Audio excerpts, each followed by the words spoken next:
Is it secret? Is it safe?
Here we go, welcome back again everybody. Today we are following the second game of the final of the World Championship 2023.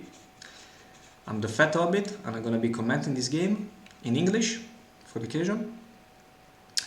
Let's go! So in this second game, Mole has to play 3 people and CircleDakkon, the Shadow. They inverted their roles as the last game. So we see that the 3 people player drew into the Eagles Are Coming and Kidan's ship. Again, unfortunately we cannot see the Shadow player hand, but that's one of the perks of the live record. Anyway, so far we missed a little bit of the first moves, but one eye was allocated, one additional eye was rolled. So far we have just seen from the Shadow player Isengard towards war and Saruman played. Since there are, I guess, virtually no chance, no, there is no chances to put in the game Gandalf the White, even if you have Mirror of Galadriel. And for the 3 people player we have seen played, that's why. Smeagol Elf's Nice Master played thanks to the Palantir and cycled into Eagles Are Coming. It would be ideal to cycle a strategy card, but unfortunately Círdan's ship is not playable at the moment, so it makes sense to cycle a character card. And we saw some movements from Edoras to Westernet and Karok into Old Forest Road. And now we see the Shadow player taking his third action of this round. So going from Barad-dûr into Gorgoroth and a second movement from Nurn into Gorgoroth. Right. And we see the first movement of the Fellowship of the game. It's already an hit and it's a true reveal. Okay, at least it's a true. But yeah, already we have a hit. A little bit painful for the 3 people player. And Fellowship reveal in Forts of Eisen.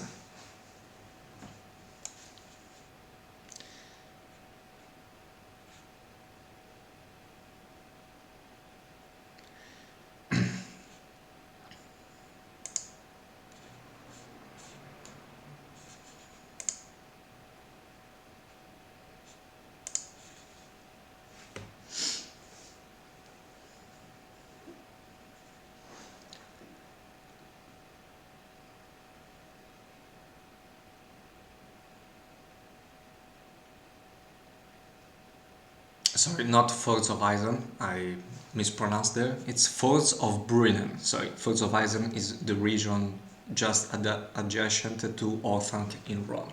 Anyway, you got the point.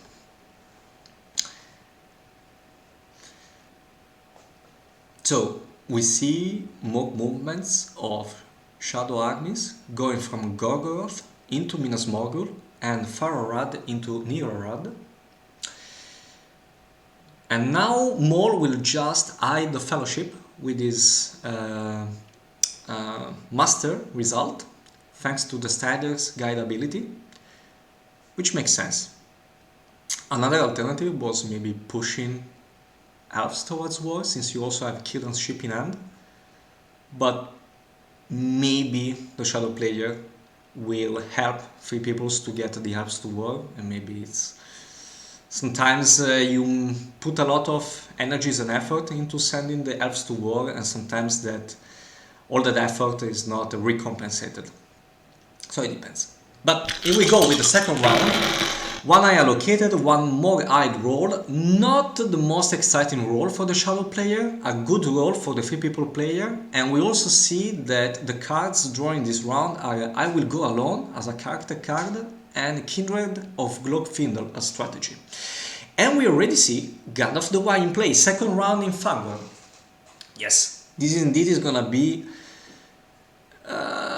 could potentially be a very fast game. We will see what happens. But yeah, Gun of the Wise second turn is definitely nice for the 3 people player.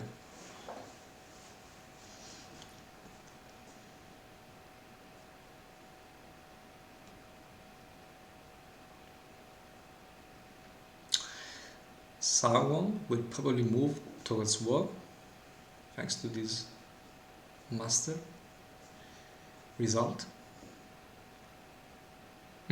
No, not already. Not yet.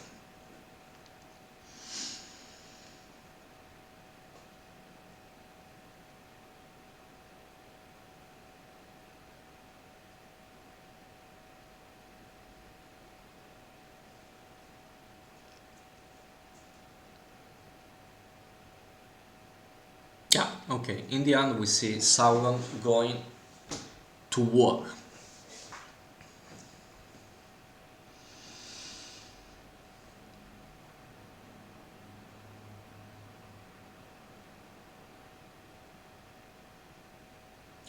Yeah. More protects Minas Tirith. There is a chance that the shadow player will just attack into Osgiliath, and since you don't have 2 master results, you cannot just master in this round. I mean, you potentially have the Will of the West, but it's a little bit painful to use a Will of the West to... First you use the master to move Gondor towards war, and then after attacking Osgiliath you master Minas Tirith. It's a little bit painful. So he took the decision of just moving one regular from Osgiliath into Minas Tirith and reinforcing Fort Horizon. On the other hand, not entirely sure if the shadow player would have gone directly into Minas Tirith like that, but it's possible. It's entirely possible. Anyway.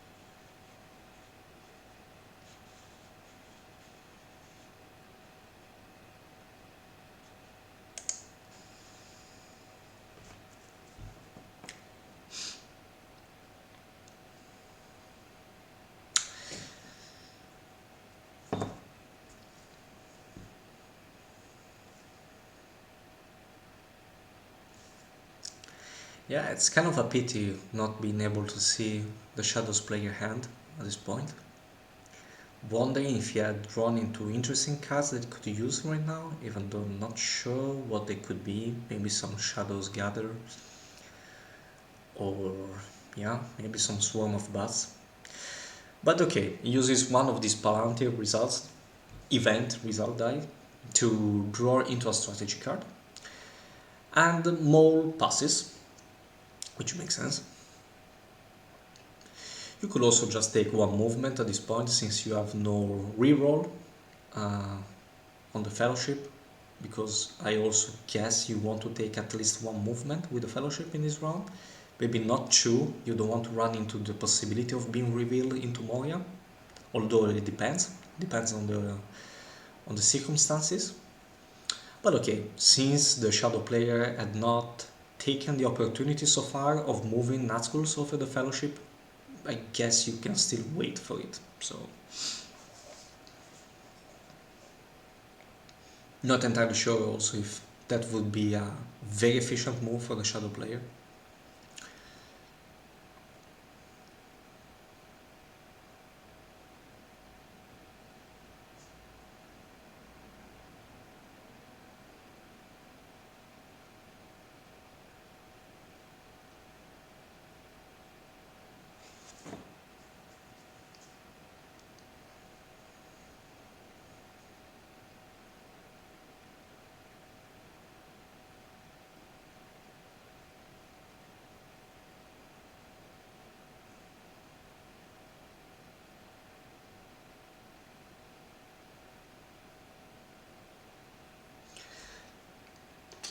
CircleDakkon, okay, who upon a long reflection, he decides to attack, I guess, Osgiliath, he meant.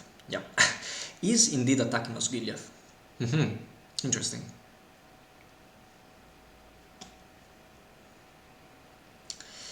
With no cards, and we can also expect, I guess, no cards from Mol, which is indeed the case. No hits from the Shadow player. And no hits from Mol. CircleDakkon presses, and the Osgiliath regular will move into South Ithilien. Which, yeah, I mean, it's kind of an annoying move that the 3-people player can make against the Shadow. If you're going to attack Minas Tirith, I can move a regular into Minas Morgul, getting 2 victory points already, and I can threaten to take other 2 points in the future.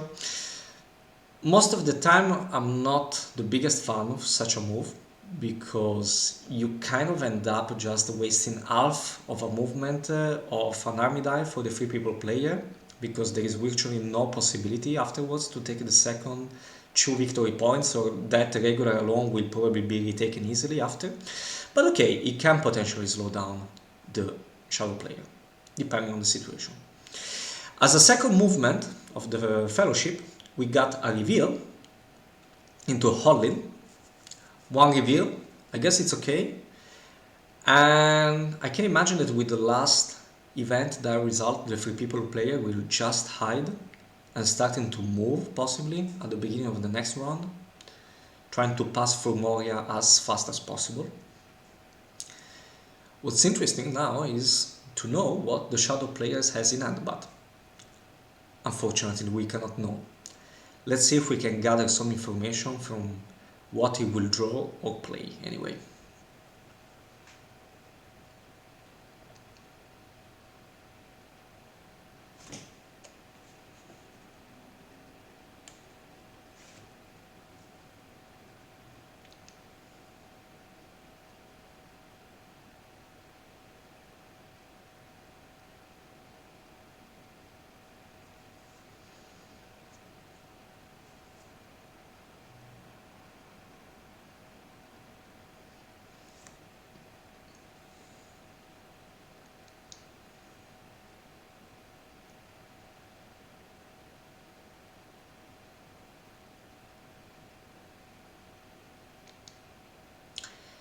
Many kings to the service of Mordor is played. Interesting. South Rune, North Rune, and we can expect Nirarad, which makes total sense. Yep. Fellowship hidden, as we expected, and with the last event that result, we'll see. Knowing CircleDakkon a little bit, I think he's gonna play a card. If he has a playable card, I think he's gonna go for it. I tend to do the opposite. I tend to draw cards instead, even if I have playable ones, to delay the information to the most. But yes, sure enough, he's going for Half Orcs and Goblin Man, and he's putting it into Dol Guldur. Nice. And we go to the third turn of this final, the second match of this final, and we see for the 3-people player Horn of Gondor and Celebon's Galadin. I would say both very good cards. I mean, Horn of Gondor, like, I like these cards. Horn of Gondor, X and Bow, always helpful. We see that, oh my god, the Shadow player rolls 3D additional eyes besides the allocated one. And, oh, okay, interesting enough, yes, makes sense. The 3-people player moves directly into Minas Morgul and defends Erebor, moving the regular from Iron Hills into Erebor. So, 2 victory points for the already. That's interesting. And I think that we can expect the Witch King appear at this point because you only have one master and you want to gain some dice advantage. I don't think you're particularly scared of 3 people military win at this point, like maybe more, like there is no way 3 people can do something like that at this very moment. Elves are very far away from war, so you can safely go for the Witch King. Which I guess will appear on Minas Tirith, but I could be wrong. It could be also Dol Guldur, we will see. But yes, sure enough, it appears in Minas Tirith. And now I would expect, I think the the 3 people place doesn't need to move directly the Fellowship. The Shadow player didn't play anything. Maybe they're holding in hand something like Orc Patrol or Foul Finger from the Deep, or like any of the cards also revealing the Fellowship with Nazguls, like the Nazgul Strike or the Search of the Nazgul. So I think you can delay the choice of moving. And elves are mastered towards war, which makes sense. Another alternative is that you can start to provide some defense to Dolamarov. But yeah, sure enough, like you are also providing some defense to Dolamarov with just moving elves towards war because of Kirdan's ship that you have in hand. At the same time, you also have Celebron's Galadrim, so... But I can also expect the Shadow player maybe going from Woodland Realm, and since, yeah, if you want to defend the Woodland Realm, you have to hope to roll 2 additional Master Die in the following turn, because you then want to send them again to war. With this, like, let's suppose you use this remaining Master Action Die to step again elves towards war. You still need 2 Master Action Die in the next round to bring them to war and then to recruit 1 Master into Woodland Realm. And even if you do all of that, not sure if it's worth the pain. Huh? If you want to defend Lorien, you already have the card. Yeah, interesting. Interesting. Not sure what's the best thing to do here. But anyway, we see the first attack in Minas Tirith, and we have Foul Stench against Heroic Death. So we have 2 hits from the Shadow player, and 2 hits. But wait, there is the reroll. Yes, the shouldn't be there. So just the 2 hits back from the 3 people player. So 2 hits, and 1 is absorbed thanks to the leader. And I think also this is a good choice. The Shadow player is cycling character cards, because his roles were not particularly interesting so far from the point of view of strategy. For the military point of view.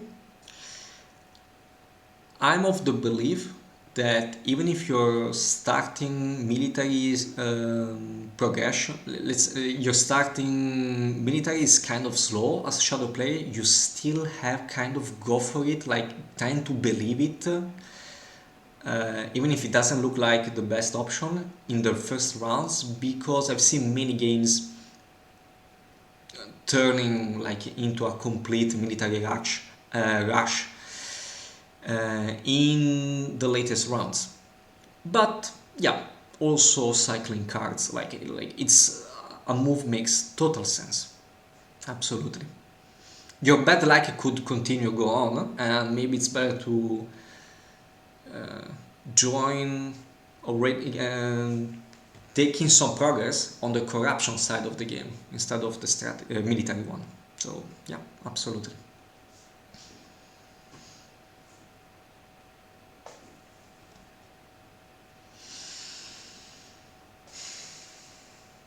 I guess you kind of have to move at this point. Or do you want to delay moving and using that Will of the West for something else? if you want to use it for something else, maybe makes sense at this point to bring elves to war, since you have used so many resources for that. It could make sense that the 3 people player, it's always tough. I think you would like to move, but it could also make sense that you want to avoid moving against 4 rises, especially when you're entering into Moria. And maybe you can use that Will of the West result to do other stuff for the moment. Like, yeah, since you put so much effort into bringing elves towards war, maybe you can do something like that. But we will see what happens. Anyway, Grond. Interesting. Into Minas Tirith. And Desperate Battle, which provides already 2 hits. Not the best Desperate Battle, but okay. And 1 hit back. Minas Tirith that most likely is gonna be conquered with this Grond.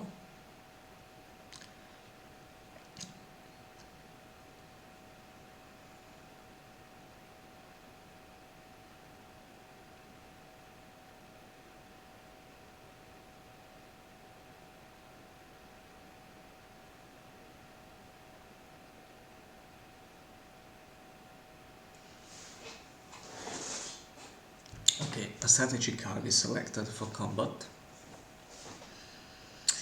And we have advantageous position, which makes sense. Daylight is nice, but I think you also want to keep it to defend potentially Lorien or for other shenanigans.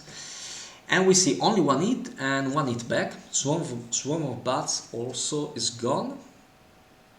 It's a classic combination, Swarm of Bats and advantageous position. Round 3, no cards from both players, but we see the 2 hits needed from the Shadow player and only 1 hit back from Gondor, and sure enough, Minas Tirith is conquered in the 3rd round of this game. Interesting choice, also going for... right, we see Horn of Gondor here, absolutely makes sense as well. Yeah, you can play it, definitely, and then move, since it's the last action of the round, and the Shadow player can do anything in between. Absolutely, yeah.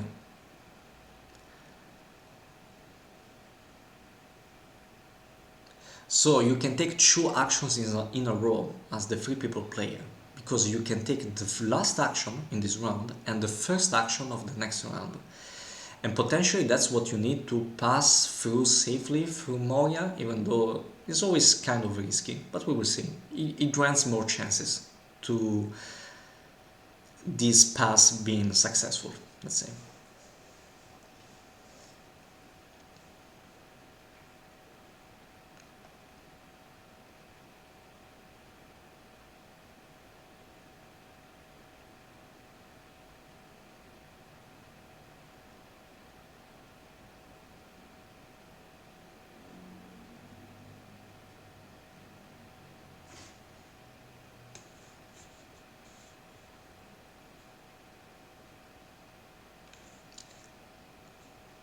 By the way, if any of the participants of the stream notice any kind of illegal rule that me or the players engaged in the game don't notice, please inform me as soon as possible on the chat of this channel, text chat, and I will inform the players as well as soon as possible, in order to try to avoid some illegals that they have to be solved in a later situation.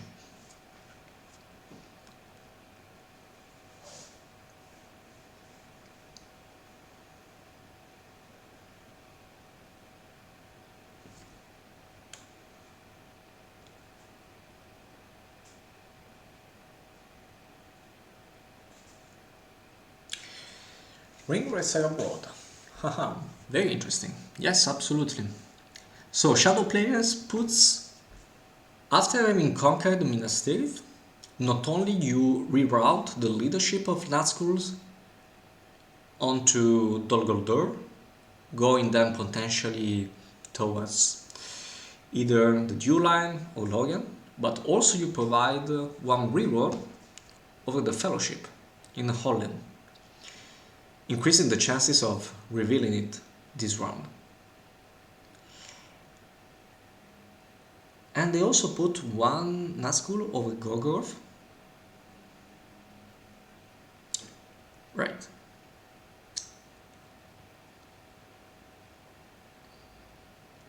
And now they move one army out of Dol Guldur, going indeed towards the Dew line. Are you going then to move also the army from Gorgoroth? But the only movement is either Bordur or Nurn or Morannon. And I think Morannon makes sense.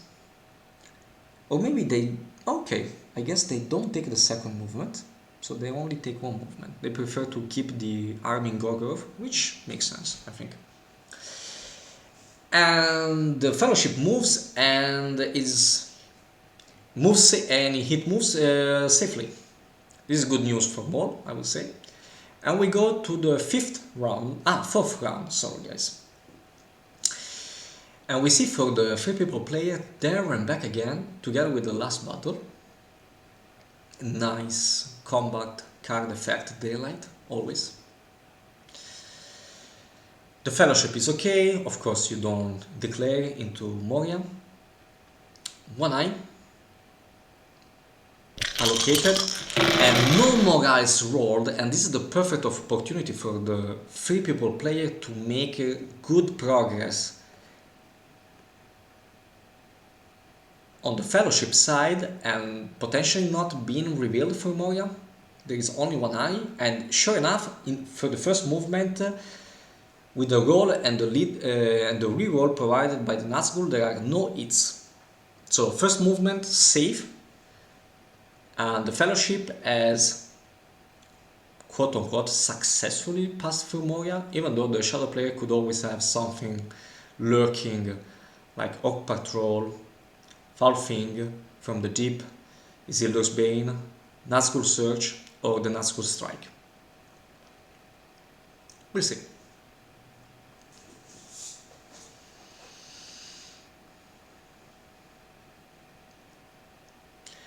Also, I feel like that right now for the 3 people players would be nice if the Shadow doesn't play anything against the Fellowship to potentially cycle Celeborn's Galadrim in order, if the Shadow player doesn't attack immediately into, but even if he attacks immediately into Old Forest Road, either way, if the Shadow player doesn't attack immediately into Old Forest Road, or he does that, it would be nice to cycle Celeborn's Galadrim to either draw into a scouts, or Thranduil's archers, which can be quite good into the defense of Woodland Realm.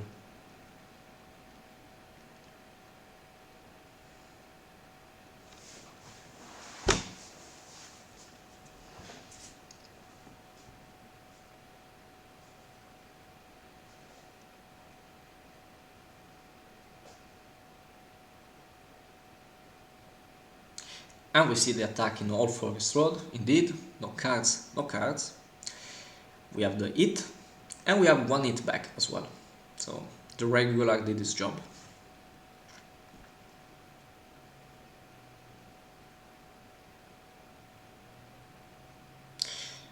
Right, moves a second time.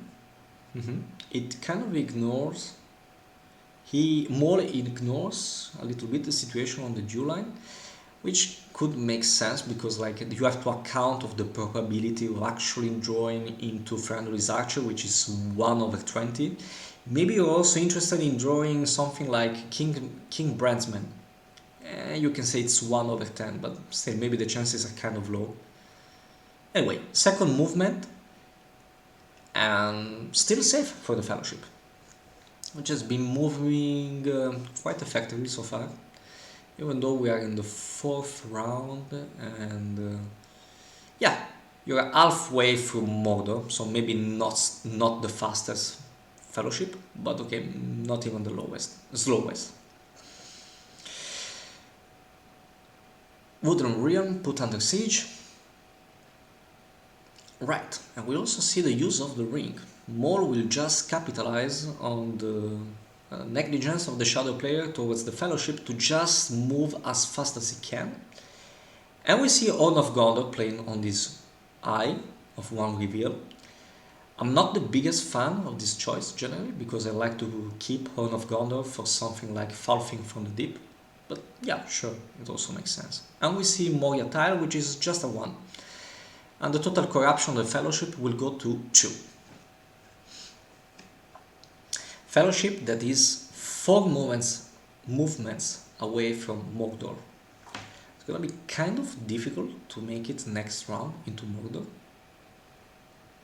And yeah, the Shadow player could potentially go to 4 or 5 victory points this round. So definitely the Shadow player is putting some military pressure already on the Fellowship. Yeah, we'll see.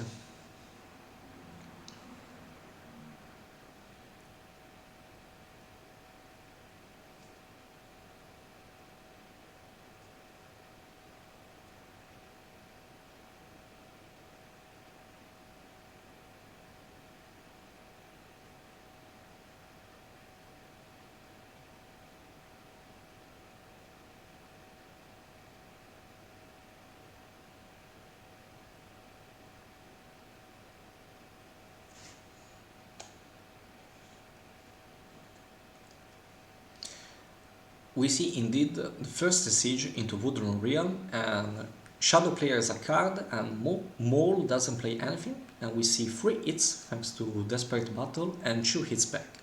And that's sure, that's sufficient to conquer Wooden Realm. And the Shadow player goes to very nicely to 4 victory points. This Shadow is going quite fast.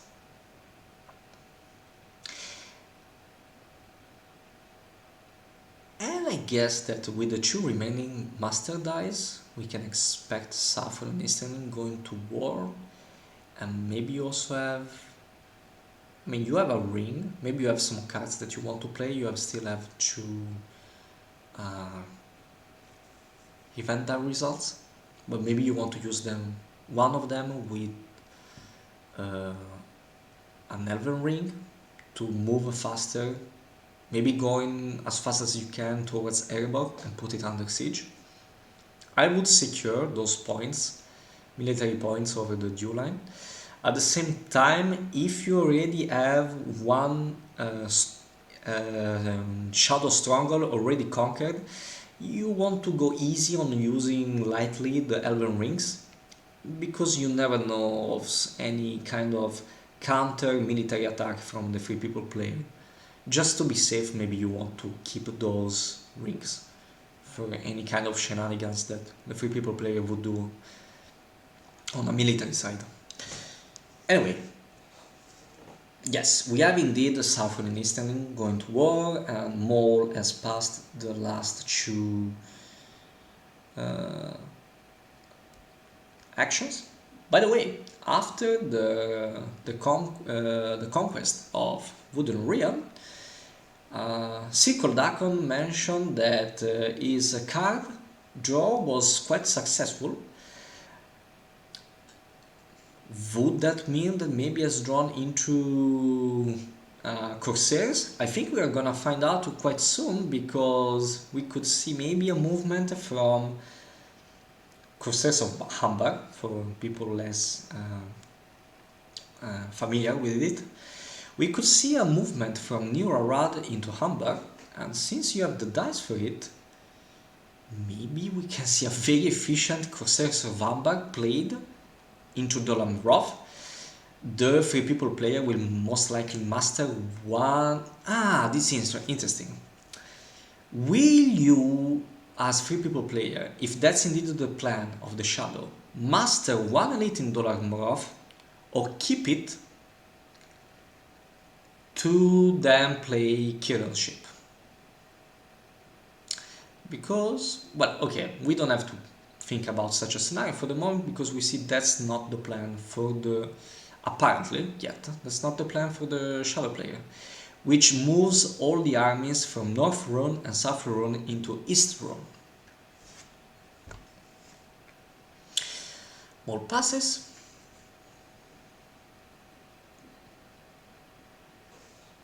That's not really much that you want to do right now as the 3 people player, I would say.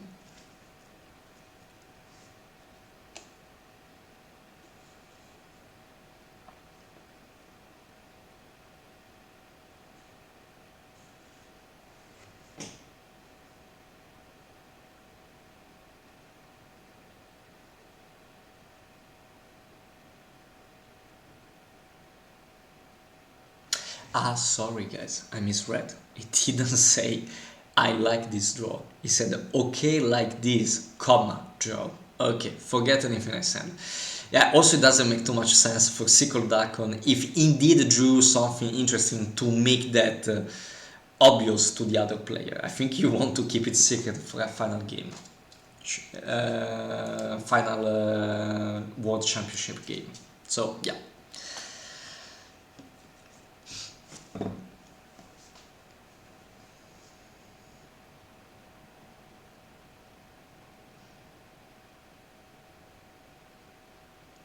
But courses could always show up in some near future. So maybe that's still worth considering as the 3 people player, maybe using the last Master/Army result to provide some protection in Dolamarov. Maybe not. Maybe you have other plans. Maybe you want to bring the North towards war. Depends. Anyway, the shadow players plays Give It To Us. First red tile played. And yes, we see the first elite in Dolamarov. And Follow Thing from the Deep is played. But an eye is drawn, so no chance for the shadow player in this scenario. And we go into the 5th round with We Prove the Swifter and Book of Mazarbol. Ooh, but I think kind of late. Also, like, you have no companions that you can use to activate its effect. Yeah, also the Fellowship is quite away. No, I think it's gonna be used rather for the combat card effect. And the 3 people player checked one character card. I kind of missed which one was it. Ooh. Okay. One eye allocated, one more eye rolled. Ooh, and the shadow player has very slow roll. And 3 people only characters. And I think that at this point you just have to go for it as the 3 people player. Not ideal moving with so many highs in the hunt box. But hell with it, like, what else are you going to do? Are you going to use a ring to do anything else? I don't think so. So, like, you're maybe for Círdan's ship, if that's gonna be the scenario. But also Círdan's ship, I don't see why you should play it, because I think there are...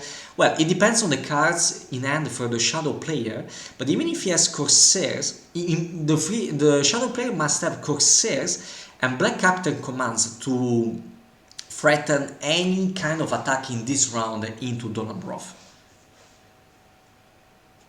Which, yeah, not like, chances are low. So I think you really have to kind of go for it. Would you like to play I Will Go Alone? I mean, you have 2 character cards in hand.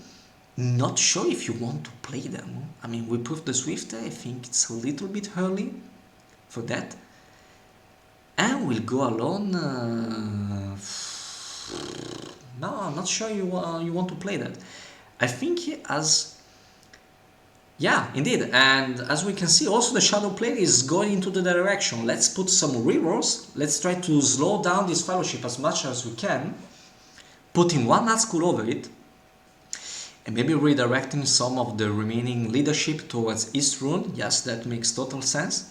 Are we going to see 1 Nazgul over Nirarad in case if the shadow player will draw in some future Corsairs of Ambar? Maybe yes, maybe no.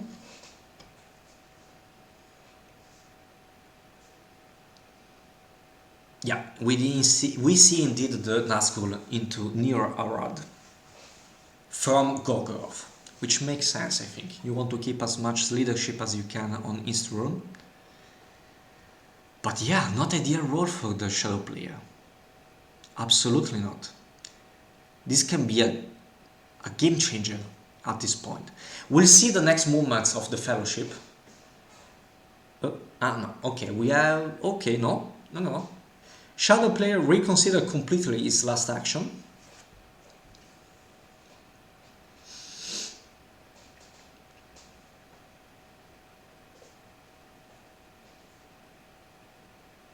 This is a tough choice for the Shadow player. I don't blame CircleDakkon at all in this scenario. This is not easy. This is not easy.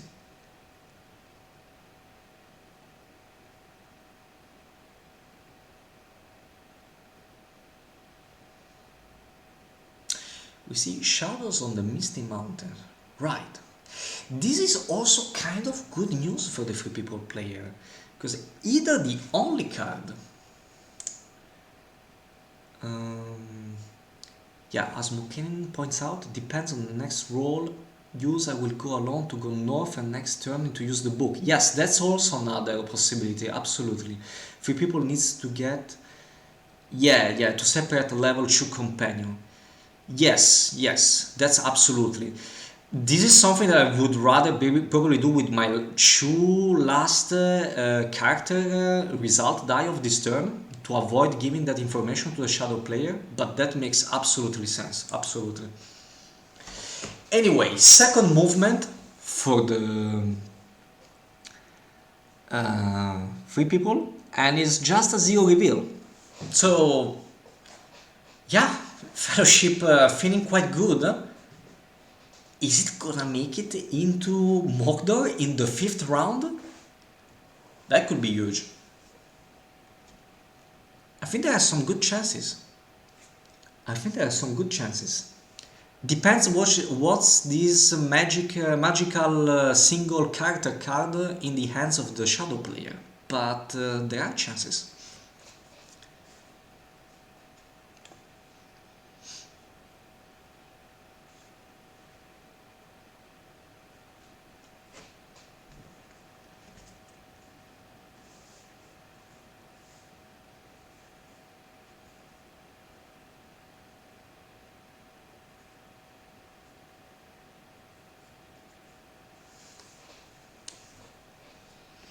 This is a good question. Would you rather to sprint the Fellowship to try to sprint the Fellowship into the Mordor with the remaining dice, or to hide it and then do what Mokenin suggested, which I think is a very good alternative.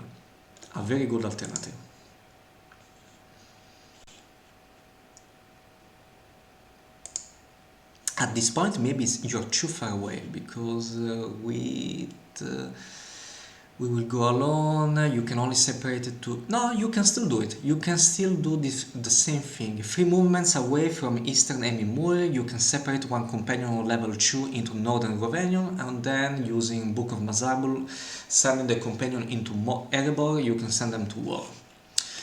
Yeah, interesting.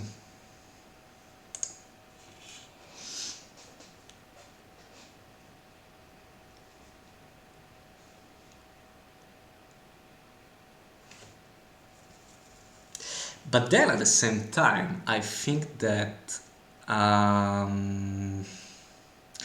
I mean, you can send them to war, but since the Shadow player has 1 Elven Ring, it can probably move the army into Iron Hills, and you don't know if they have in hand something like Black Captain commands, which, like, it should be like, it's only 1 card who provides you that, and yeah, maybe there is a chance that all that work of sending dwarves into war goes into nothing, but it's a very low chance.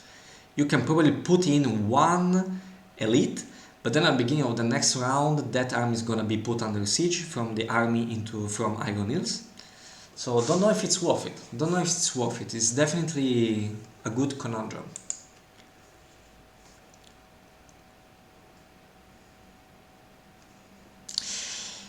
Yeah, that's also a good point. The Shadow has a decent chance, as Mokenin is saying, to win in 2 turns. Could the 3 people dunk the ring within the 2 turns if the Fellowship makes it to Modern now? Well, it could be. It's true that many of the... Oh, okay, we see this... okay. In the meantime, the Fellowship hid, he moved again, one reveal was drawn, so the Corruption goes to 3 and the Fellowship is revealed into Dagolad. But to answer to Mokenin's suggestion, it could be. It's very difficult. It's true indeed that there are many not so many revealing tiles left. Okay, you have to consider that 2 other additional eye tiles will be put again into the hunt pool.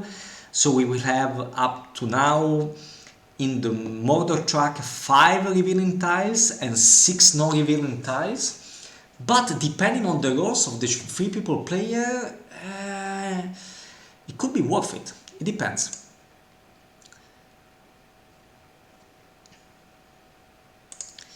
Yeah, very unlucky to be revealed in Dagorad at this point. But sure enough, like chances were 50-50, so it can happen. And yeah, using the Elven Ring, the Shadow player moves armies into the Iron Hills and also into Moria from North Downland. Yeah.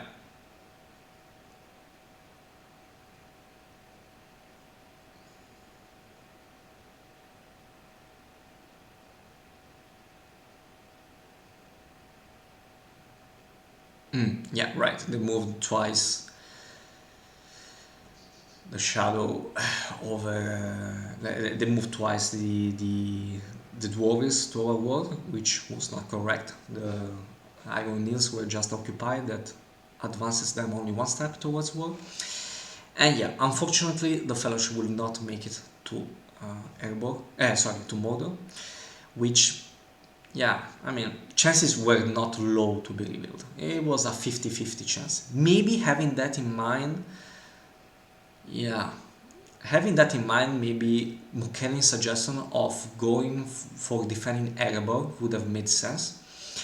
At the same time, you are providing only 1 extra elite, but then again, that could be enough. Like, who knows, like that extra elite into Erebor could be what you need, since you're not gonna make it into Mordor anyway, since you've got chances of being revealed. That's a tough question. I'm not sure about the answer of it, but anyway, we see the army from Moria moving into Dimrildale, and we can expect Lorien being attacked into this 6th round. Sure enough, the Shadow player doesn't know that Maul has Celebon's Galadrim in hand. And we also see Dane's Ironfoot's Guard. Oh my god, oh my god, oh my god. And Bilbo's Song.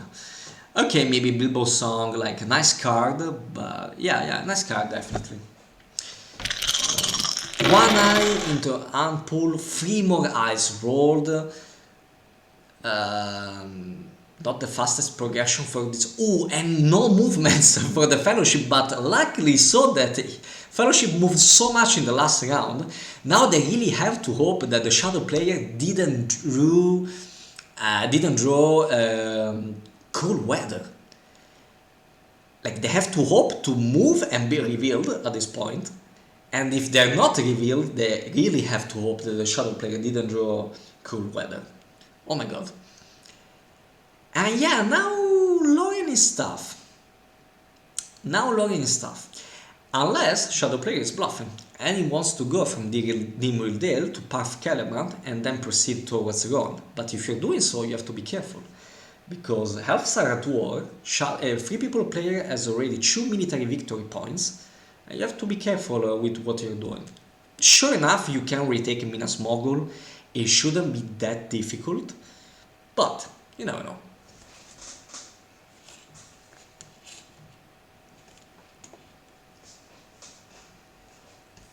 Very interesting round. And still Shadow players are rolling many eyes, which is, I think, not contributing enough on his military progress. But okay, that's the nature of the game as well.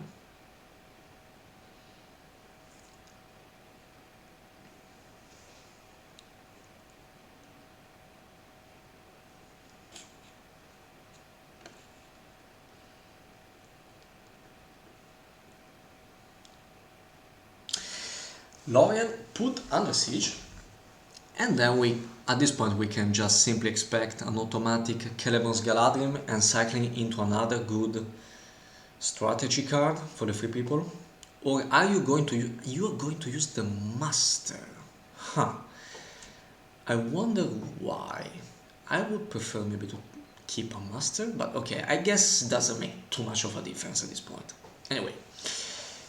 And we have Through a Day and Night for the free people player. That's a little bit unfortunate for the shadow player, like running into Celeborn's Galadrim like that. But hey, can happen, absolutely. You have to take into account stuff like that.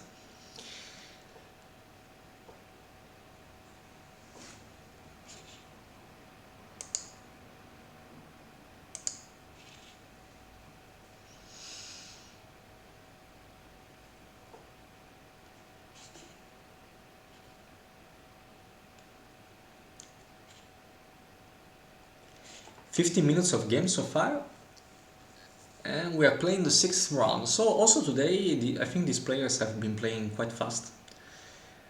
And yeah, last game was resolved in around 1 hour and a half. Going for fast games in these finals, looks like. It can always change towards the end game, but we'll see. I think this is gonna be quite a fast game. 8th or 9 round most, but we'll see. 8 rounds, we will see.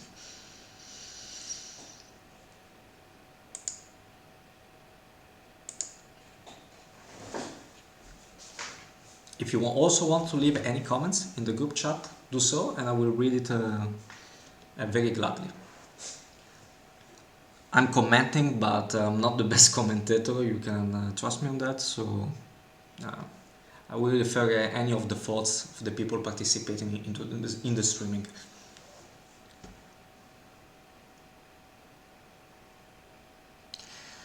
Yeah, so Erebor is attacked, and at this point, yeah, big surprise. Then Ironfoot's Guard as well, yes. I'm wondering why Maul is playing these cards with his Master results. Again, I don't think it makes a ton of a difference, since one of these Palantir is gonna be converted into a character result thanks to one Elven Ring, and with the last Palantir, I mean, I would have probably kept one Master army result, because what do you want to draw into, or what do you want to play at this point? I think you can avoid playing Whip of the Swifter for the moment, and Bilbo Song, there is still time for that.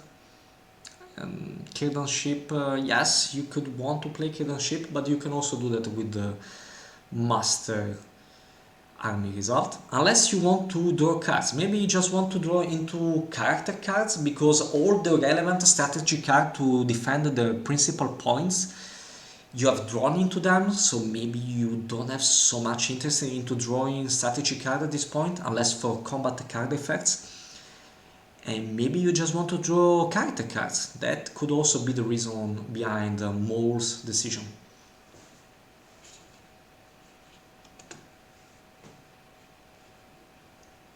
King Brandsman is still out there, to be fair, but yeah. So yeah, we see some Sauron elite reinforcements into Moria, makes sense. And we see the movement of the Fellowship. Ah, by the way, so stupid, but okay. Another possibility is that you want to hide the Fellowship if you're revealed into Morannon, but at the same time that's kind of risky. Like if the Shadow player has something like Orc Patrol or Isildur's Bane or Fall Thing from the Deep, you grant an extra tile reroll if a revealing tile is drawn, so not sure if you want that. Anyway, Fellowship is not revealed, kind of unfortunately I guess for the 3 people player.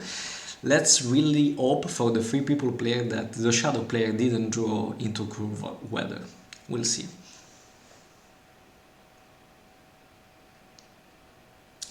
The Shadow player could, if he didn't draw that card, could still consider of attacking Dale, cycling 1 character card, and maybe possibly drawing into Cool Weather. Yes, like this you're sending North to war, but most of the times I notice that in many games, even if the North is at war and your only recruiting point is in Karok, it doesn't make that much of a difference. So, but it depends. If then the game goes longer and longer, that becomes a huge advantage for the 3 people player.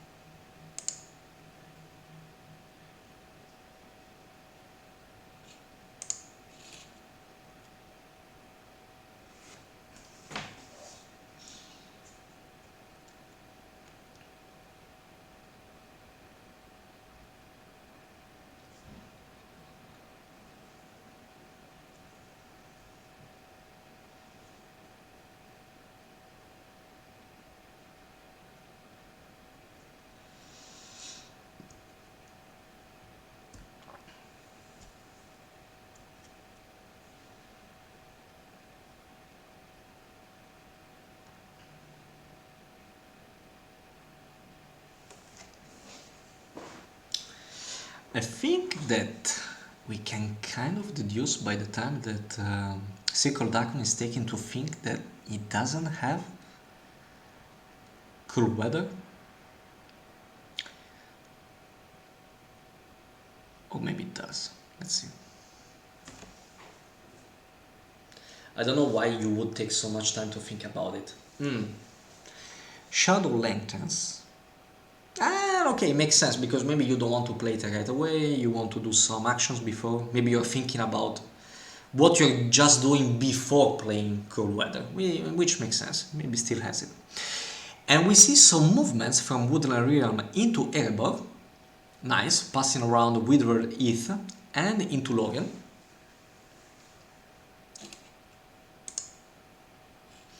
Last die to get level 2 companions to the Dol Amroth or Erebor, or we prove the Swifter. Yes, I think you can also totally consider something like that. And I think it's going to do that, exactly. You thought the same stuff as Mole. Congratulations, Mokenen. You're a final World Championship kind of level of thinking player. And we see Legolas and Boromir sent into Lorien.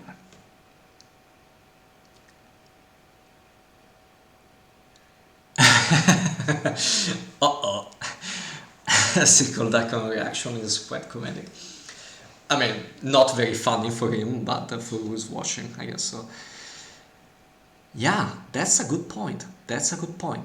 Maybe that's also the reason then behind his decision of using instead the master dice in this round instead of using the event die results, because maybe plan to use this card in order to protect one of the 2 strongholds. And we see the ring is minus played. No Cool Weather, and we go into the 7th round with the Fellowship starting the mortar truck and the Shadow player with 4 military victory points, besieging both Lorien and Erebor, but a very strong Lorien with 2 extra companions inside.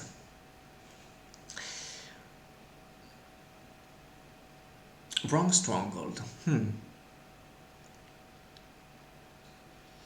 I kind of agree with you, because I think you have more chances of defending well Erebor. Also, the Lorien Stronghold can be quite well reinforced by the Shadow player from Moria or Dol Guldur, if that's the case. Yeah, we'll see. We'll see. But I would agree with you, Michele. I think that the best choice was Erebor. Let's see what happens. Anyway, also because a power 2 great is still up there, and you can also use that to defend Lorien if that's the case. But sure enough, like, you have to draw into it. It's like 1 card over 16, which is not that likely. But yeah, I mean. Okay, Fellowship in Mordor, and we see the two. Wait, did they? Ah, okay, yes, they put again the eyes into the ant pool already drawn outside of Mordor. Yeah, quite good roll from both players. I think that as 3 people play, you just want to rush it at this point. Just go for it. Only 1 eye in the ant pool. Go for it. Go, go, go. All the life. And my god, Smeagol Elf's Nice Master is drawn. Oh my god, yes. At this point, you just have to rush it. Absolutely. Total corruption of the Fellowship going to 2. Oh my god. I think you can also safely ignore Athelas at this point. I mean, you never know, but instead of playing good cards for corruption, you just move. That's the only thing you have to think about it. Oh my god. So, but now, Shadow players has potentially 1, 2, 3, 4, 5, 6, 7, 8 attacks this round, depending on what what are his cards. But there are potentially 8 attacks this round. If you take Lorien, if you take Erebor, you go to 8, and then you need 2 more extra points. Which, depending on what you have drawn, on what... tough. Okay,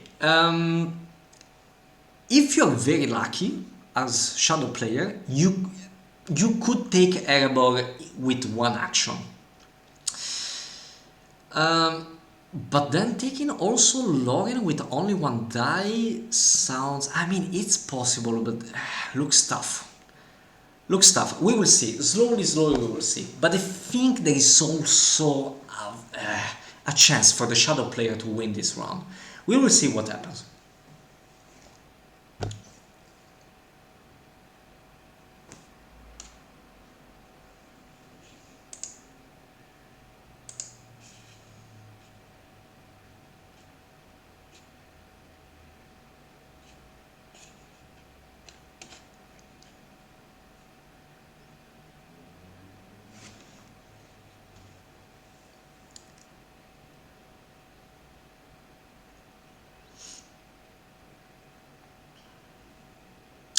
Yeah, and we see the attack on Erebor with an army die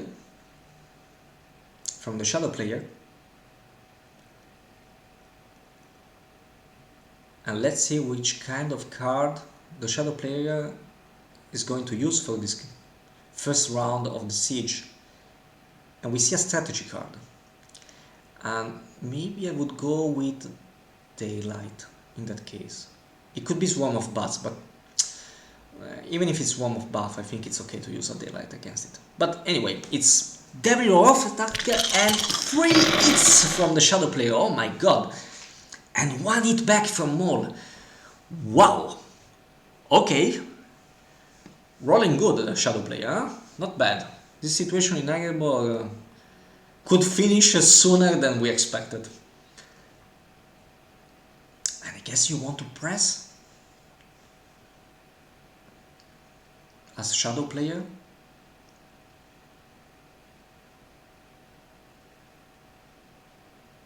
Yeah.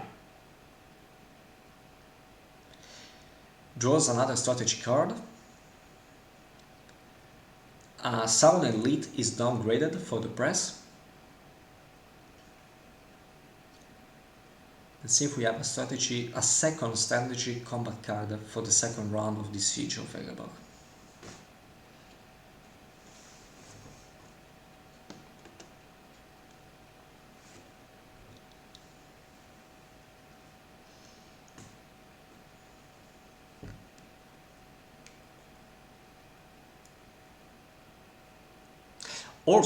Also, to underline the point already proposed by Mokenin of sending the companions to Erebor, which I approve completely. There is also the fact that the Witch King is still there, and you have Fateful Strike in hand. And you can also potentially draw into, well, in that case, doesn't make too much difference because no Hobbits have been separated, but yeah, I mean, you have Fateful Strike in your hand. So that's an additional reason why probably I would have separated companions into Erebor. But anyway, oh my god, that is really strife for second round, 5 hits and 4 hits back. Okay, Erebor is gone in 1 die. That was not expected at all.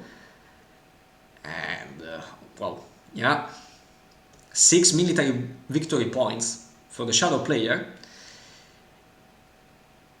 Do you want at this point to go for a Lorien? Maybe you can also completely avoid the Lorien and go. Do you have an? If you have drawn into the good cards like Shadows Gather. Oh no, my god! Sorry guys. Second movements of the Fellowship, and sure enough, is the red tile. The ring is mine. 2 points of corruption, which are absorbed by the Fellowship. Without taking any companions. I think it makes sense. You want to preserve as long as you can Strider for his guide ability. But yeah, now this all of a sudden the situation for the Shadow for the Free People player doesn't look so good. The question is, can you as the Shadow player close it now? If you have drawn into Shadows Gather, you can also ignore Lorien and go for Helm's Deep. So you need 1, 2, 3, 4 attacks, and you can potentially take Helm's Deep quite easily, and then you're left with other 2 or 3 other attacks, which could be enough to just go take Edoras or take Pelagi. But that of course depends if the Shadow players has drawn in something like Shadows Gather. And I think you kind of need Shadows Gather. I don't see how you can do it otherwise.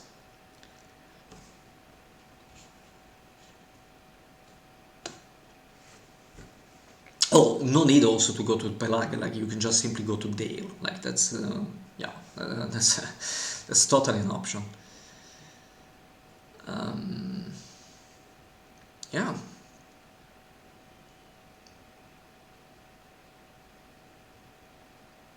And you can still draw into, I think that now the Shadow player could also consider of drawing a strategy card, because if you draw into Shadow Gathers, you have good chances of winning this round as the Shadow player. March to Dolamrod, absolutely, that's another option. Okay, of course, if you have Corsairs, that's one of the... not considering that the Free People player has Kid on Ship, but without that knowledge in hand, I think you can definitely do it. If you don't have Corsairs of Amber, it's 1, 2, 3, 4, 5 dice to take Dolamrod without leadership, by the way. And I don't know if you have the dice to do so, and if you want to put the leadership, you need 6 dice.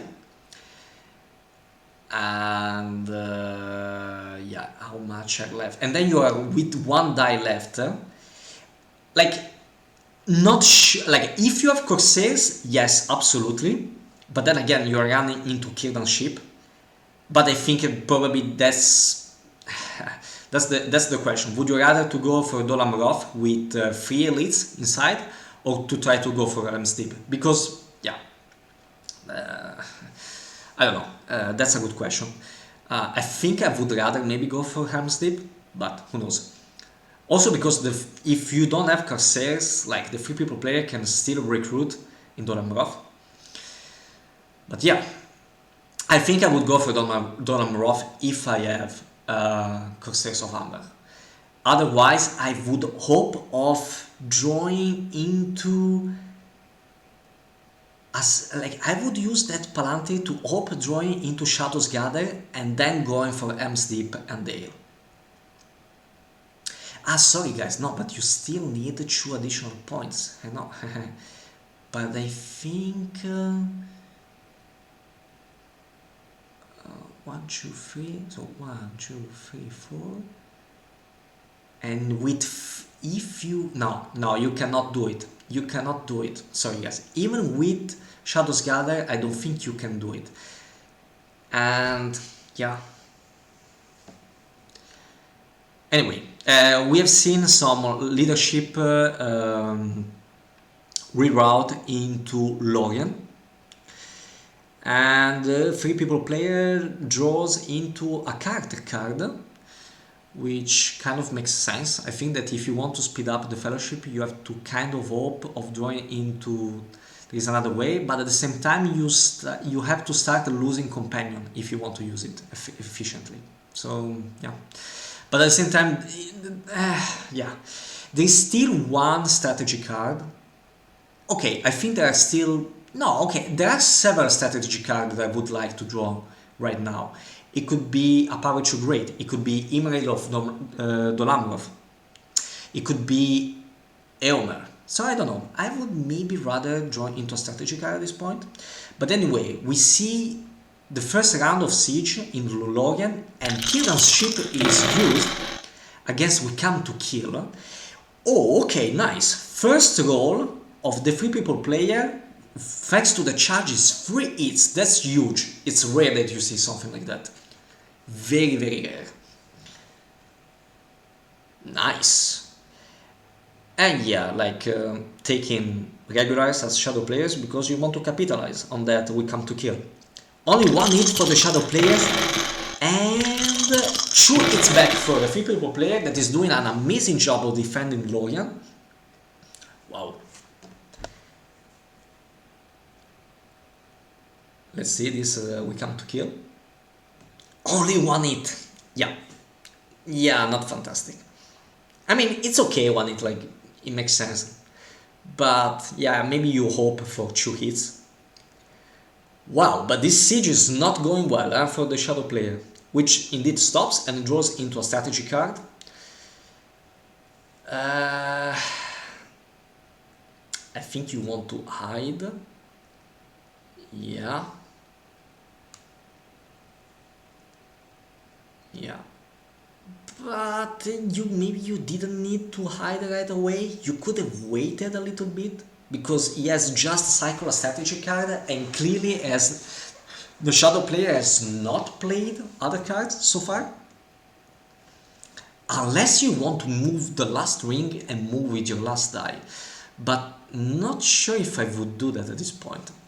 Sure enough, you would take advantage of the fact that there are no you want to move before the shadow players has the advantage of putting other red tiles into the ant box, but then you also kind of want to defend your strongholds like Dolamrov. Since you have just played Kieran's ship, maybe you want to consider the last master result to put an extra elite in there, or maybe to consider the army results to, depending on the shenanigans the shadow players can possibly do still in this round, maybe defend Helm's Deep, moving the army from Forts of Eisen into Helm's Deep. So not sure if I would consider moving this round a second time. These are tough decisions. These are tough endgame decisions.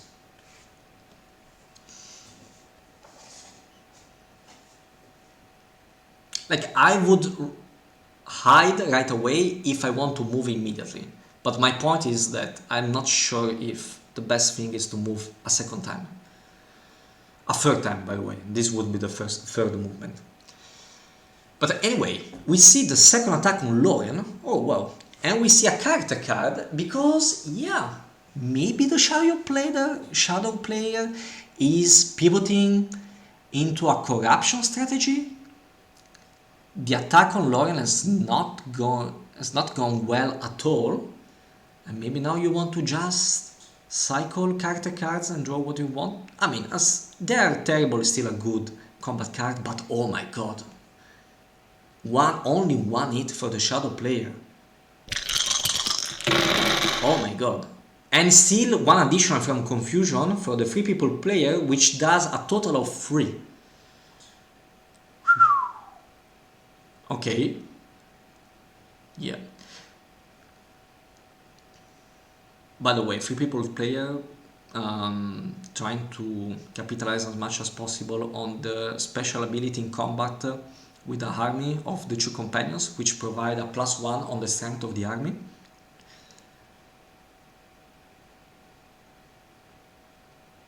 That's why we see 3 elites inside Lorien.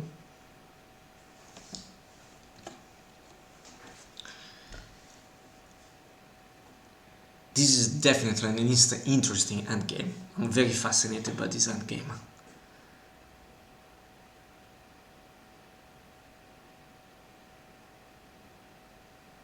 Yeah, I don't think you want to press as shadow player.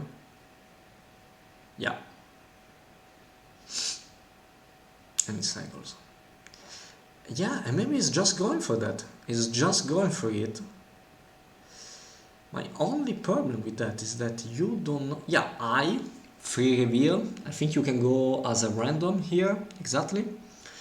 Let's see what happens, and it's a Hobbit. So we go to 6 points of corruption, which still fine. I mean, you really have to hope to not encounter a Candle of Corpses giving free corruption and an Isildur's Bane going free other corruption. But unless that, like, you still have Athlas and Bilbo Song in hand, you should be good for that. But my only concern is that the shadow player could say at this point, okay, bye Lorien, I'm just going, since I could potentially have 4 movements, I'm just going for Helm's Deep. Parthkergebrand, Eastemnet, Westemnet, and then Helm's Deep. It could be. At the same time, the problem of doing something like that is that you're leaving Moria kind of exposed, and we don't have to forget that the free people player still already has 2 victory points. So if you're doing something like that, you're kind of leaving the opportunity for the free people player of attempting also a military victory.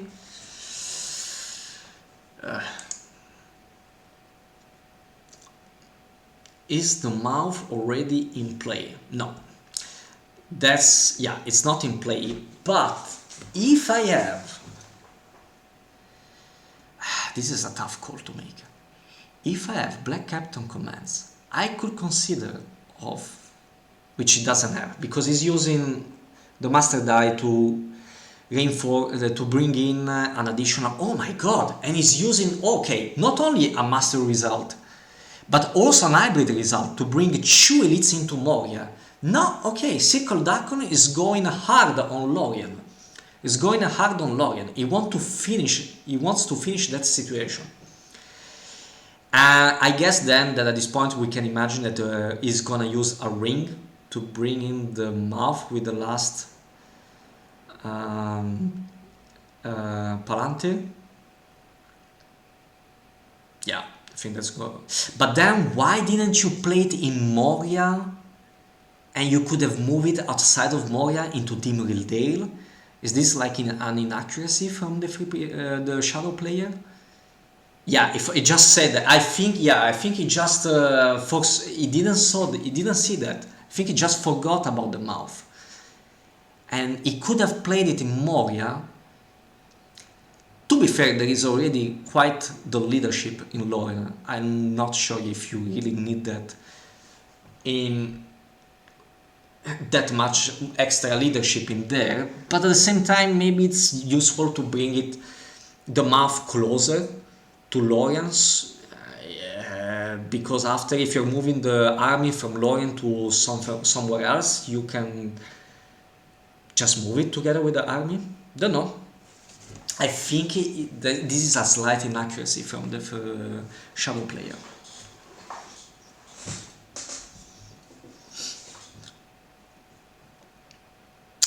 So at the end of the 7th round, shadow player is still with 6 military points, and the fellowship is at the second pass on the Mordor track, at the second step of the Mordor track.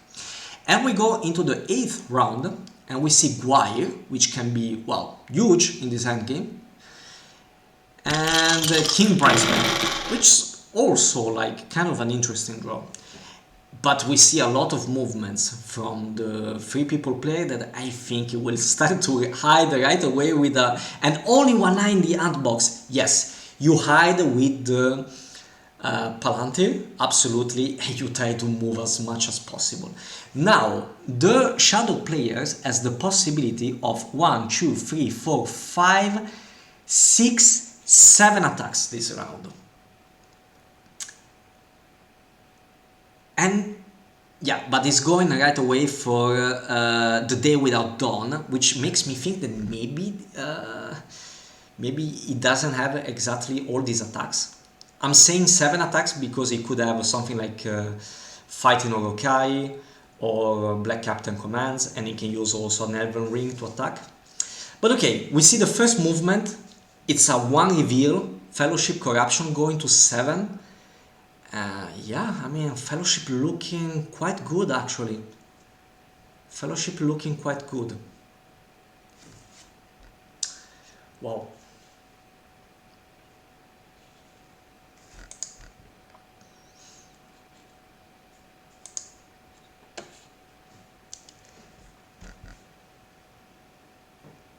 Right, the siege of Lorien is reinforced from the army in Dimrildale, and as a second movement, what can we expect?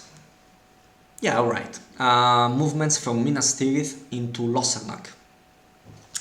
I guess, as already pointed out in the chat many times, that the shadow player can also consider moving to Dol Amroth, even though I'm not the biggest fan of this idea. Okay, you have seen that Kilran's ship is gone.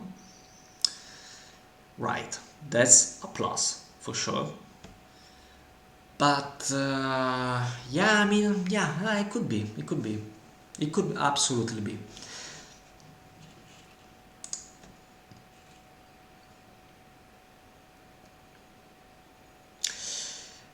Astolfo mentioning the fact that only one non-revealing tide draw in the whole game. Is that so? Is that so? I didn't notice that. Huh, that's interesting. That's quite interesting. But wait a sec. Are we sure about it? Because A wizard is never late. okay, we can Nor is comment he on that early. later. He arrives precisely when he means. Because we just saw... Right, okay. Mole just went for... Like, it just eated Gandalf the White into Lorien thanks to Wire. Now,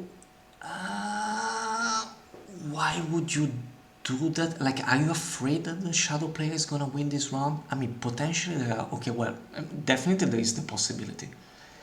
I mean, yes, makes sense. It makes sense. It makes sense, absolutely. Because you can kind of expect of rolling 2 movements next round. But this is the tricky situation, like, like statistically you can expect to roll 2 dice, 2 movements next round. But as a personal experience, it always ends up not being the case. Okay, not always, but most of the times. Which would be quite unlucky for the 3 people player, to be fair. But I think that from a purely strategy point of view, more scores is the right choice. You want to avoid the shadow player's military victory as much as possible. Another alternative, yeah, because it also makes sense to bring them into Lorien, because if the shadow player is going for Dol Amroth, you will not have chances with only Gwyer to bring, it's just like one movement too far away to bring Gandalf from Fangorn into Dol Amroth. You could still consider of bringing Gandalf into Helm's Deep if that's indeed the next target of the shadow player. But if you're going from Fangorn, maybe it's better to leave, first of all, probably most of the leadership is going to be provided by Isengard elites, so not Gandalf is not going to be effective in that front. And second, if you take out Gandalf from Fangorn, you're not threatening any ends card being played. So the shadow player can just empty the arms from Hortank. Not that we've seen a power trigger not a power trigger, a new power is rising played so far, or Shadows Gather that can merge after having conquered Lorien into the army attacking Forza Horizon, but can always be.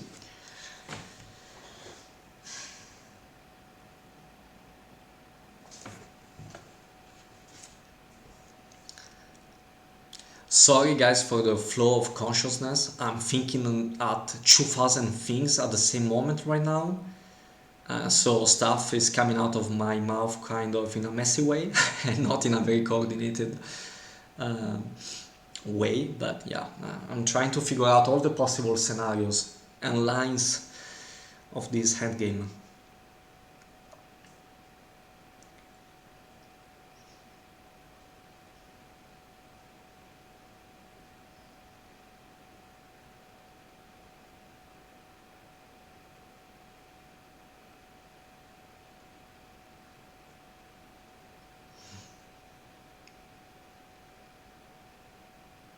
Ooh, wow.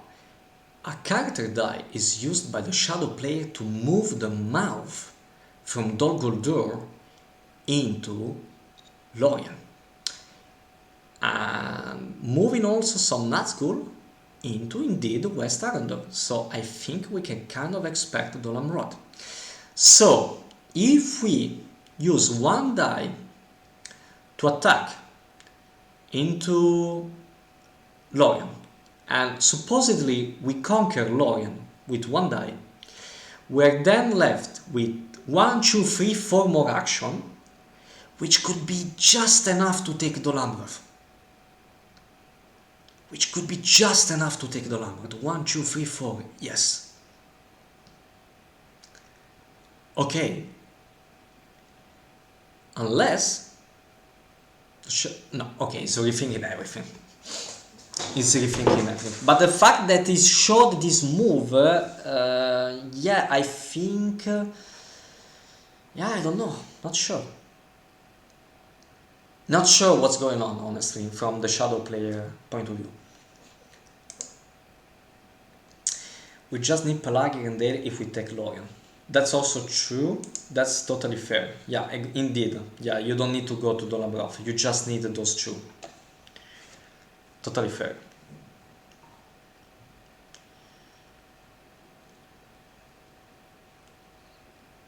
Yeah.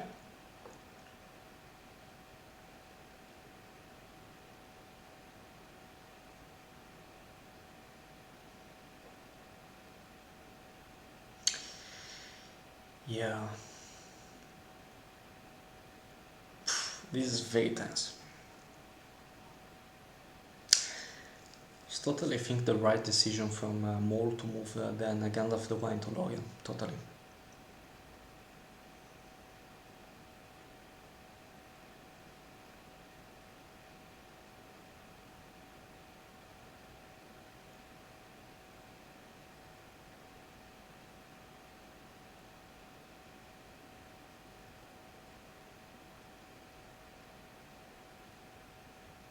Yeah, right, because Shadow Plays is at 6. I don't know why I was thinking that Shadow Player was at something like 5 victory points. So yeah, indeed, Lorien and Pelagir and Dale are more than enough. And you can potentially do that with just 3 attacks. And you are left with how many attacks? 1, 2, 3, 4, 5. You potentially have 6 attacks as the Shadow Player right now.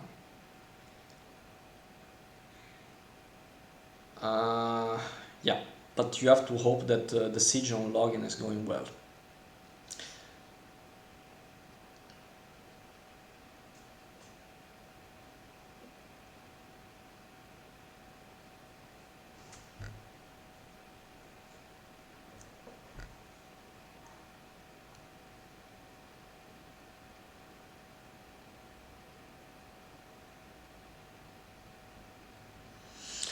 CircleDakkon taking his time to think through this endgame, which totally allowed. I mean, it's the final of the World Championship. As far as I'm concerned, you take all the time that you need.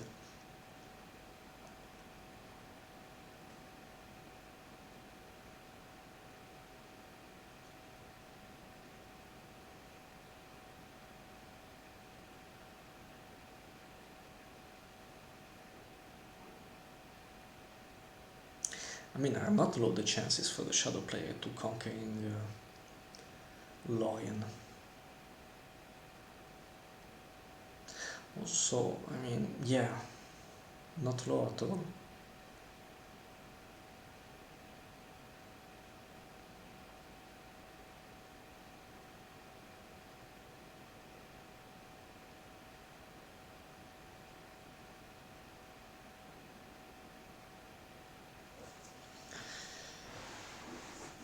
The only problem is the leadership, but besides that I think there are good chances. Unfortunately we cannot see the Shadow player's end. Maybe it doesn't have good combat cards at all, that's the point.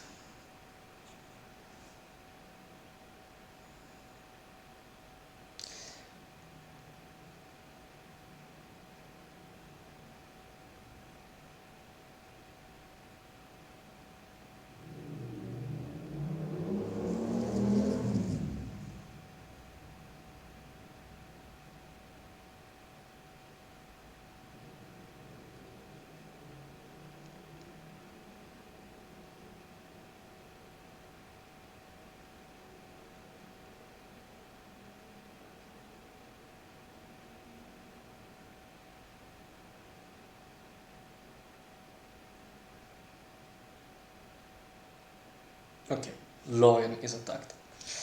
Gandalf shines, of course. Let's see which card is gonna be played by the Shadow player.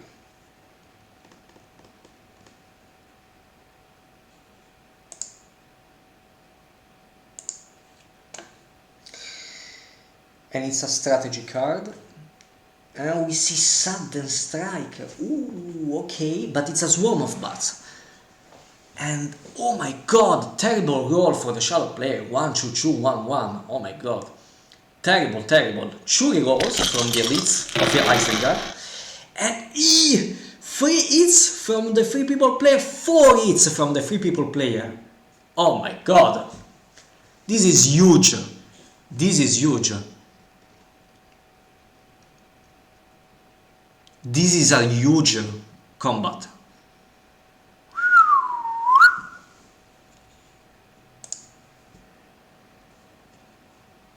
It's, yeah, like, I don't know what you're referring to, Andre. Like, are you referring to the Sudden Strike? I also thought that was kind of a weird choice. Or I don't know if you're referring to Lorien as a weird choice. I think Lorien makes sense. I think you still want to go for Lorien. But I was a little bit surprised by the choice of Sudden Strike. I think I would have gone for Shield Wall in that case. But yeah, who am I to say? Should have moved mouth to Lorien first like originally intended in my opinion. I agree with that. I totally agree with that. I'm also thinking if would have been better, because then you need 1, 2 attacks to take at least Dale and Pelagi. So then you are left with 1, 2, 3, 4 attacks. Again, it depends if he has Black Captain commands or fighting Urkai. But let's say in the worst case scenario you're left with 3 attacks.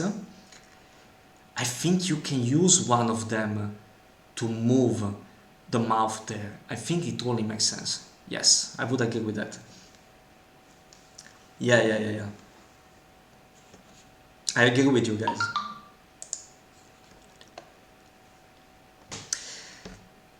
There is the stop and draw of a strategy card.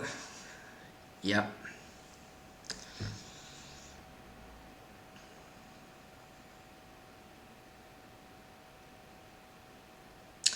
More passes. Wow, this was huge. This was huge for the 3 people player.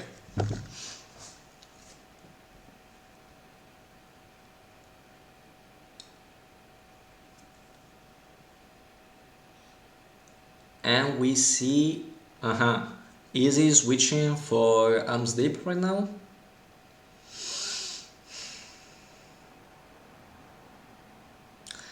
More passes. We have seen one Isengard elite recruited into Orthanc.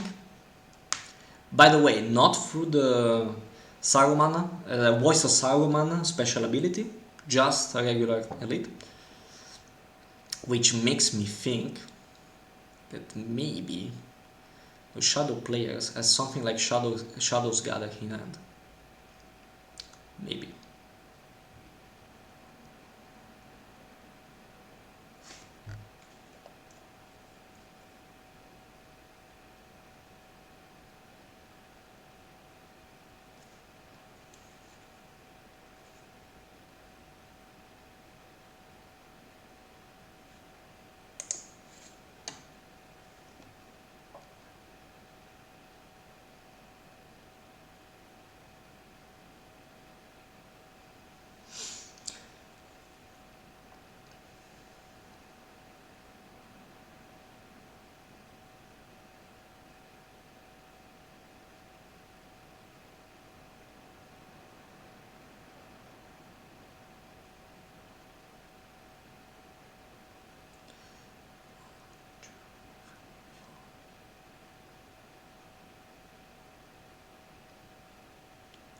But that kind of means if you're going for arms deep, unless like incredible rolls will happen there, it kind of feels to me that we're going to the next round. I could be wrong, we'll see. Just need 2 attacks outside of Lorien, not enough dice at this point for any movement from Lorien to Eisen. Well, I mean, it always depends on what the Shadow players has in hands. We see an extra elite now in Orthanc. If the Shadow players attack Hordes of Eisen and he was keeping Shadow's Gather in his hand all this time, he can then merge the armies from Orthanc with those from Lorien, giving up on Lorien completely, putting under siege Arms Deep, and then attacking. But you cannot win this round if you do something like that. I think mathematically speaking, you need too many dice. 1, 2, 3, 4 dice, and then I think you're left with 1 attack, and you can only either take Pelagi or Dale, and you cannot just finish it. Yeah, okay, we meant the same thing.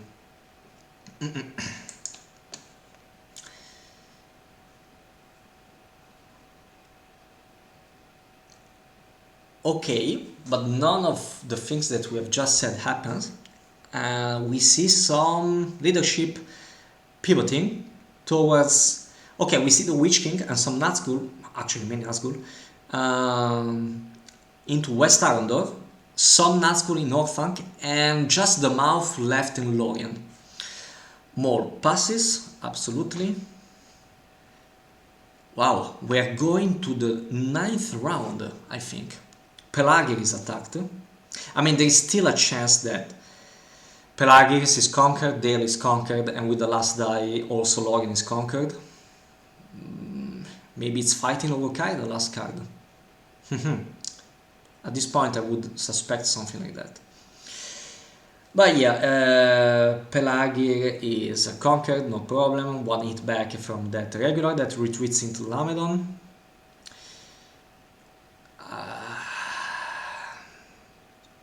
I think you... yeah, okay, well, I guess you can do it as well right now.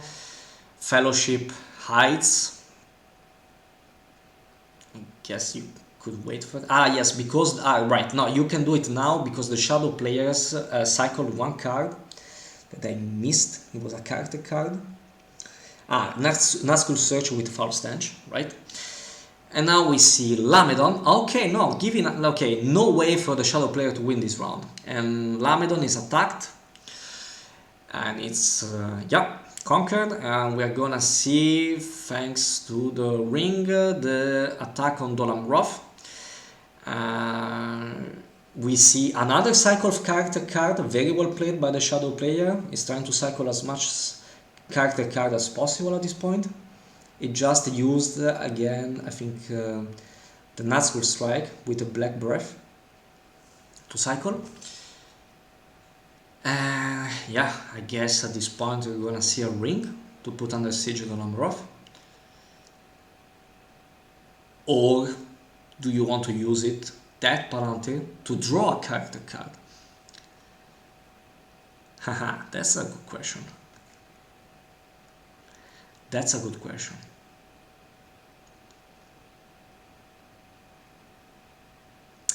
I think that maybe you want to draw a character card? Unless you've drawn into something interesting. Maybe you have a red tile in hand and you want to play it right away now. Either you want to play a character card or you want to draw a character card. I don't know if I would be inclined to put the Lamroth right away under siege.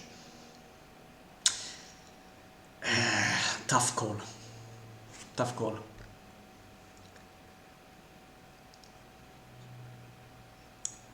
I think I would rather draw or play a character card, because I also have those armies. Yes, and indeed we see Candle of Corpses, and it's 2 points of corruption. Total corruption goes to 9. Little does the Shadow player know that the 3 people players have Athelas and Bilbo Song in hand, but I think that was the correct way to proceed for the Shadow player. Because, I mean, you still have some backup of army troops from Lost in case your siege on the Lamroth doesn't go well, and I think at this point all the focus from both players is on the Fellowship. So, 9th round of this second game of the final of the World Championship. Fellowship okay. Are you going for 3 eyes in the hand pool? Not sure about it. Yes, he's going for that. I mean, it's not crazy, but yeah, you're going full in, and yeah, the roll is also not good. I mean, it's good for drawing cards, but not for anything else. Not for the military point of view. I think you have to move. Or do you want to play Athelas first? Careful with this. Okay, well, Athelas it is. Let's see. 3 points of corruption are healed. That's definitely huge. And maybe, yes, maybe 1 extra red tile will not change completely statistically for the 3 people player. I think that makes sense. Yeah, I think this was, yes. I kind of agree with Mol. Better, yeah, 1 extra red tile, yes, it's annoying, but corruption is kind of high. And if the Shadow players plays something like Isildur's Bane, and like it's not crazy to go to 12 points of corruption, I think at this point as the 3 people player you don't want to leave anything to the chance. Man, what an endgame.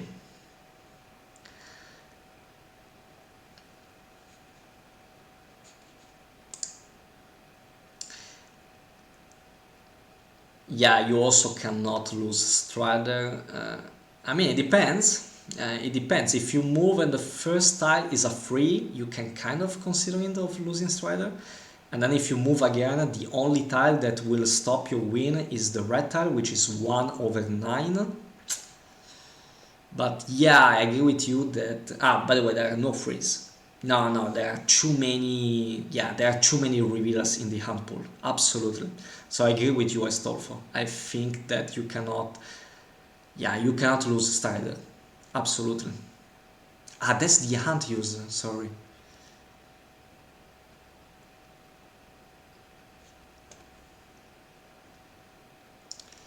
Now you can tank the corruption, absolutely. My only concern was of an extra red tile from the Shadow player, but I guess that, statistically speaking, will not make too much of a difference at this point. There is a lot of non-revealing tiles. Okay, maybe that's what also Astolfo was pointing out before, that many revealing tiles were drawn into this game. Okay, we have a pick at the hand pool. Yes, it's a lot of freeze, it's a lot of choose. 1, 2 highs, and 0 reveal, and a red tile.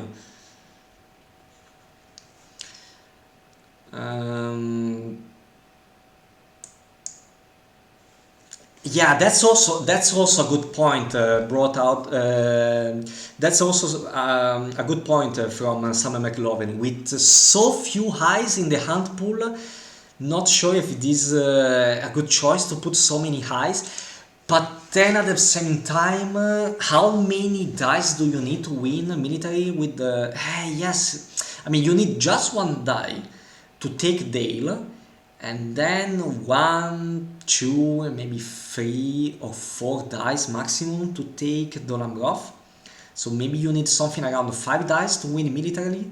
So I don't think it's crazy to try also to allocate 3 highs, because it's not like you need all of those highs to win militarily. But yeah. Who am I to judge? A judge, indeed. Oh god.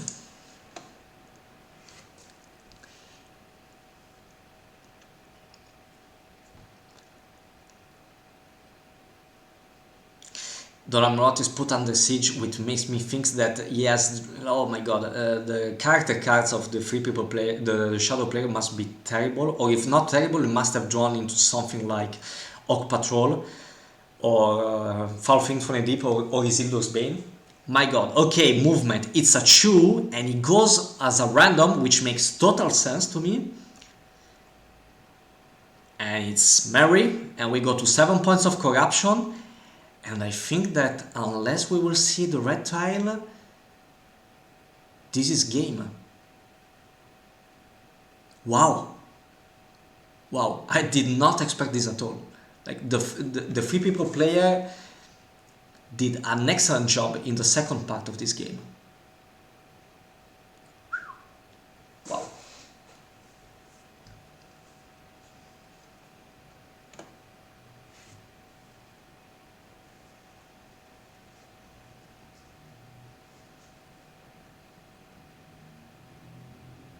And now I think it doesn't make too much of a deal. If you add something like Foul Thing from the Deep, Orc Patrol, one of those was played. Foul Thing from the Deep was already played. So I think you're left with Orc Patrol and Isildur's Bane. If you have one of those two, you gotta have to play them now.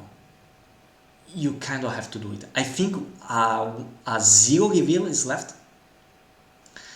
And okay, it will not change too much, but I think you kind of have to try it. And also, if you have Isildur's Bane and you draw a 3 and the total corruption goes to 10, from the shadow player's perspective, you still have a chance, but you don't know what's going on. Like, you have no idea of Bilbo's Song and Exxon Bow. So, can you do my action, see the outcome, then use a ring to add an eye? Or is it always ring first? Good question. I think the rings must come first. Can any of the judges in the chat confirm or deny that? Ring first. Okay, Andre CC. Thanks a lot, Summer. Thanks a lot. Thanks a lot. Okay, perfect. Ring first. Yeah. Yeah, you also want to add an eye, definitely, in the hand pool at this point. That's also another good point. Thanks for the judges and not judges, very already active in the chat and informing the players.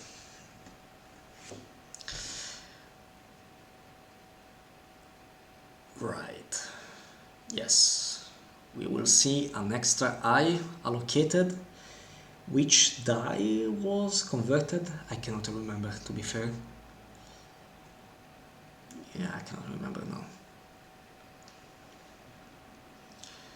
Okay. That does not help Shadow. Well, yeah, from the... But, yeah... Yes, we see Isildur's Bane and it's an eye! Oh no! Okay, the Fellowship move and I think it's GG. Yeah, unless the... And it's a 1. It's GG. My god! Oh, what a final. Yes, I agree with Summer that it doesn't help too much, but if he drew into with Isildur Bane into a 3, I think that could have changed stuff, because you have gone to 10 points of corruption, And with Bilbo Song you can go to 9. And no, but you're right, that doesn't change anything, because even with the last movement, even if you take Strider, you can only take a maximum of 2 extra points of corruption. So yeah, definitely would have not changed at all, but this the Shadow player could have not known of Bilbo Song. Wow. Wow. GG, and we're going for the tiebreaker game, guys. We're going for the tiebreaker. I'm super excited about this. Very well played from both players. Wow, what a second game of this final. What a second game. Yeah, CircleDakkon is mentioning that maybe going for Lorien was a mistake and should have switched to Dolam Roth or Helm's Deep sooner. I think it depends. Like, I don't know. Again, like, difficult for me or for any of us to judge without knowing what cards he had in hands. Maybe watching this video at posteriori will give us more insights about that. Not sure, but yeah. Maybe watching the log. Yes, absolutely. Yeah. As pointed out by CircleDakkon. Yeah, I think, yeah, that's it. Wow, what an amazing second game. Thanks everybody who participated into this stream. And I will inform everybody again in the soon future of when the third and last game of this final will take place.